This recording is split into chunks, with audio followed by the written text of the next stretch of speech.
Hi, there are main two ways to end a chorus when you take a solo. We talked already about the first option, which was to build an enclosure for the story you told in the first chorus and then start a new story in the next chorus. And today I want to show you how to build an energy that guides you and leads you from the first chorus to the second chorus. And it sounds like that.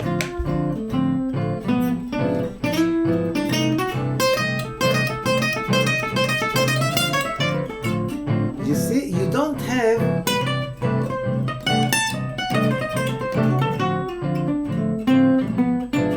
the part like that we ended. Instead,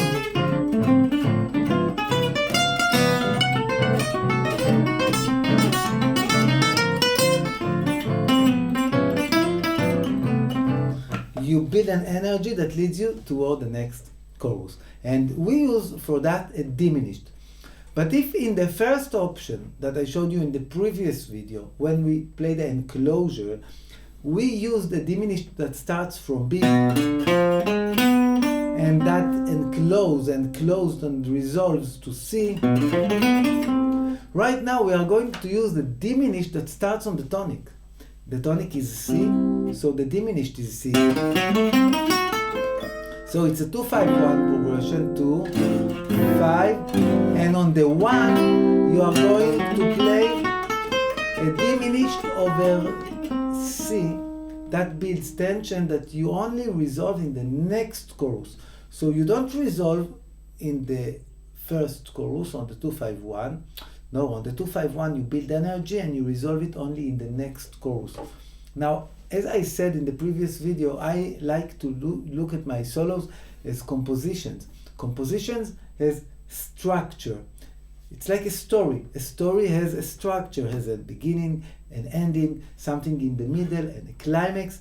And here I build a climax between the first and the second chorus. So just in the middle of the two choruses, instead of ending the story, I build the climax that sends me and leads me toward the next chorus. So the first solo ends with a 2-5-1,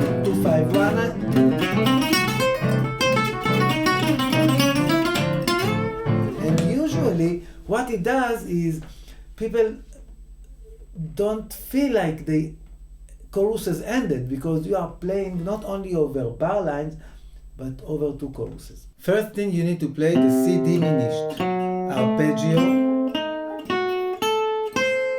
You can take this shape, you can learn other shapes too. And let's see a simple lick. I just take the last part of it. On the first string I play on the 11th and 8th fret, and on the second string on the 10th fret.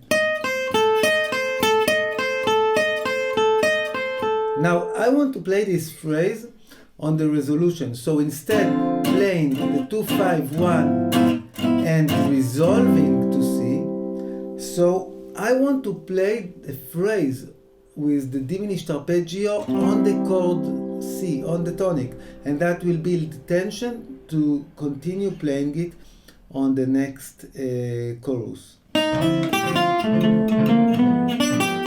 Now, I'm not resolving. I continued the tension over C,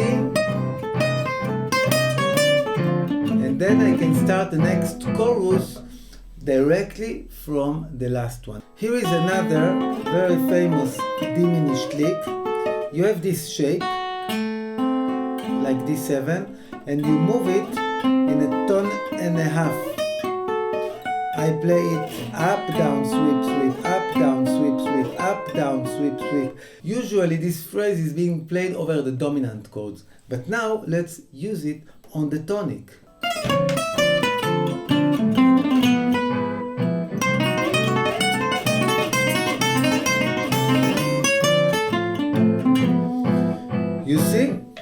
You see the diminished phrase led me to the next chorus. All right, and this is what I want you to try to do, to play the diminished over the tonic when you resolve. Instead of ending the chorus, instead of playing an ending for the 2-5-1, build tension that leads you to the next chorus.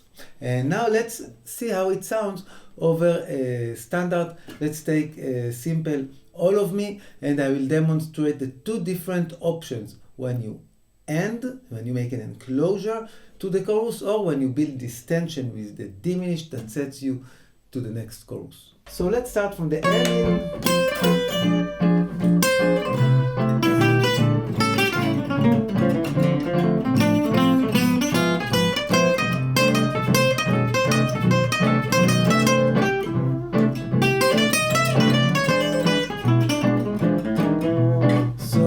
Feel the energy that I build, and I don't pause.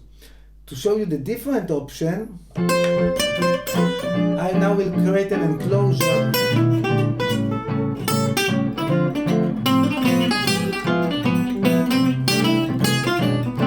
And then start a new chorus.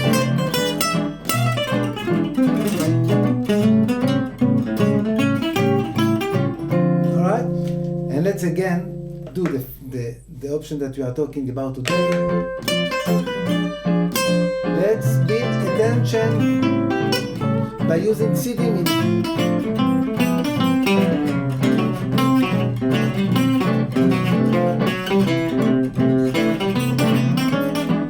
That sets me directly into the next chorus. Last example.